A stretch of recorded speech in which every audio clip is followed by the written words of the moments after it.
নমস্কার, রাখির হেসেলে সবাইকে স্বাগত। আজ আমি নিয়ে এসেছি আপনাদের জন্য একটা ফালুদা ডেজার্টস রেসিপি। তো এটা কিভাবে করতে হয় সেটাই আমি আপনাদের কাছে শেয়ার করেছি। যারা জানেন তো কোনো ব্যাপার না, যারা জানেন না তাদের জন্য বলছি। অসাধারণ লাগে খেতে। এই গরমে যদি একটু 1 গ্লাস বা 1 বাটি ফালুদা আমরা খেতে পারি, মন খুশ হয়ে যায়। প্রচণ্ড ভালো লাগে এটা। তো আমি কিভাবে করেছি সেটাই দেখাচ্ছি। আমি এখানে 1 লিটার দুধ হাফ লিটার করে নিয়েছি। দুধটা কিন্তু খুব ঘন করে জাল দিতে হবে। এখানে কড়া বসিয়ে এক কাপ সাবুদানা নিয়ে নিয়েছি। সাবুদানাটা ভিজিয়ে রাখলে পরে সিদ্ধটা কম সময় হয়ে যায়, যেহেতু আমার ভেজানো নেই তার জন্য আমার 20 থেকে 25 মিনিট লেগেছে সেদ্ধ করতে।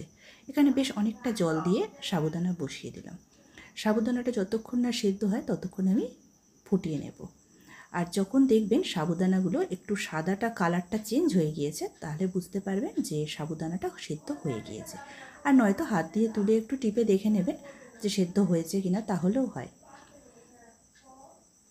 সাবুদানাটা সিদ্ধ হয়ে গেলে ঠান্ডা জলে 4-5 বার ধুয়ে নেব। আমার সাবুদানাটা দরকার। এখানে একটি পাত্রে ঘন দুধ জাল করা বাটা দিয়ে দিয়েছি।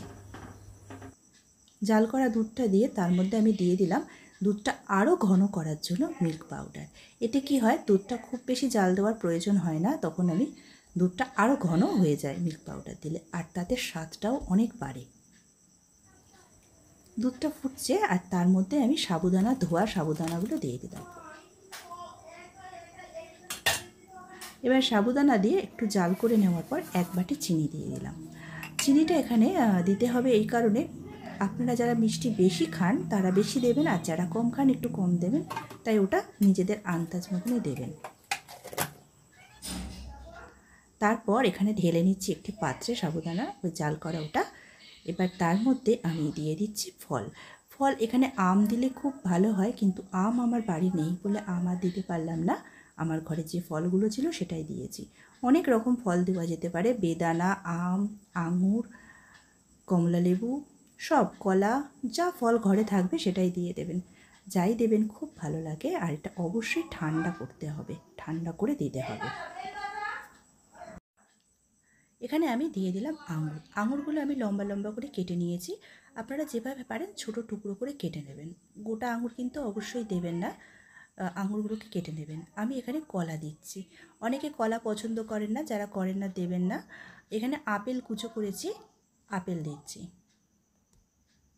কলা, আপেল, আঙুর দিলাম কারণ আমার ঘরে এই ফলটাই ছিল। আরও ফল থাকলে, আর এখানে কিশমিশ, আমন্ড আর কাজু আমি ছোট করে কেটে নিয়েছি। একদম ছোট ছোট করে কেটে নিলেই ভালো লাগে, বড় বড় থাকলে ভালো লাগবে না। ছোট করে কেটে নিয়েছি। আর চেরি ফল কুচো করে কেটে নিয়েছি। আর এটা দিলাম খেজুরের গুড়। এই খেজুরের গুড় দিলে একটা দুধের কালারটা একটু চেঞ্জ হবে, আর খেতেও কিন্তু খুব ভালো লাগে। আর আমি একটু ছোটো এলাচের গুঁড়োও দিয়েছিলাম। দেখতে পাচ্ছেন কি সুন্দর হয়েছে। এটাকে এবার আমি ঠান্ডা করব। আমি আরেকটু খেজুরের গুড় দিয়ে দিলাম। এটা দিলাম শুধুমাত্র একটু কালার চেঞ্জ করার জন্য, একটু লালচে ভাব আসলে ভালো লাগে। এবারে আমি ঠান্ডা করে নিয়ে চলে এসেছি। 2 ঘন্টা ফ্রিজে রেখেছিলাম। তারপর ঠান্ডা ফালুদাটা আমি একটি পাত্রে ঢালছি। আপনারা চাইলে অবশ্যই গ্লাসে ঢেলে খেতে পারেন।